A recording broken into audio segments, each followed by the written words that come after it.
many shall run to and fro, and knowledge shall be increased.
Starting to make sense because we look at Gog and Magog, we look at the Great Wall of China, we hear about the Turkish empires, and we see about Central Asia and China, and all these things starts to click together.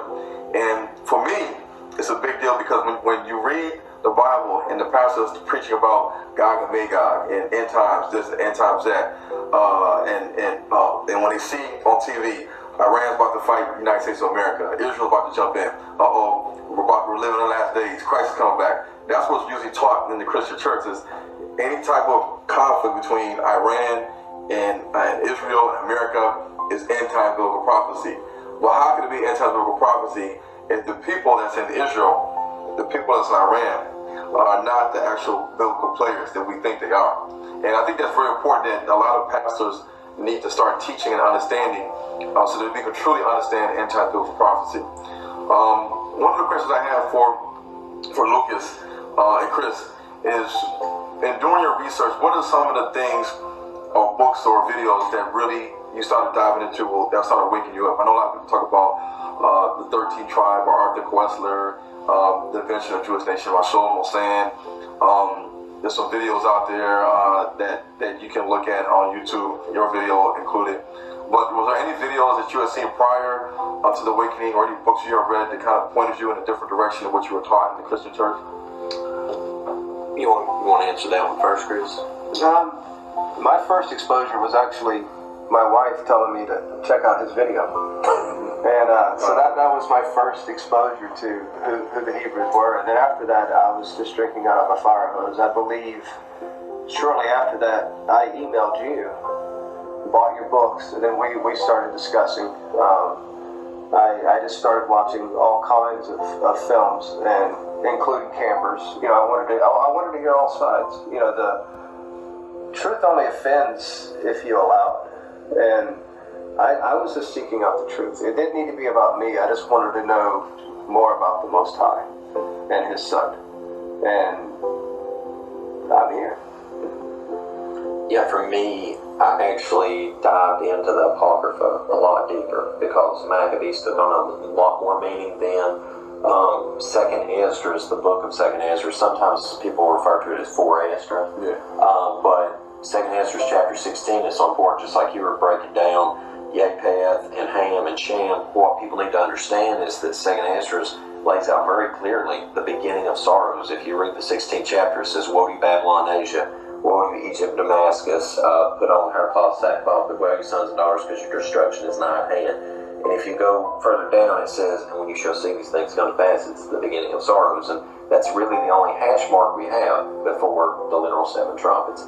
Now, what's interesting is people don't understand, just like you were breaking it down about the people, is that those nations must fall. You know, Damascus, I think it's, what is it, Isaiah 17, the burden of Damascus.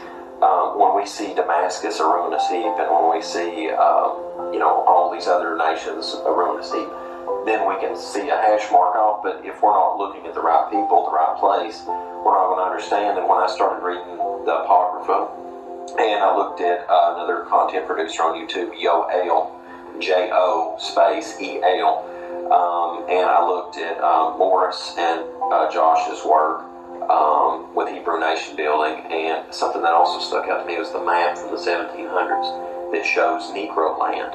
And then down here at the bottom on the Slave Coast, you have Ivory Coast, Gold Coast, and all this, but right here, Kingdom of Yehuda, the world. And this just backs up everything that, you know, you will be carried away in ships, Deuteronomy 28, and it just, you have to want to be blind and not see it. Yeah.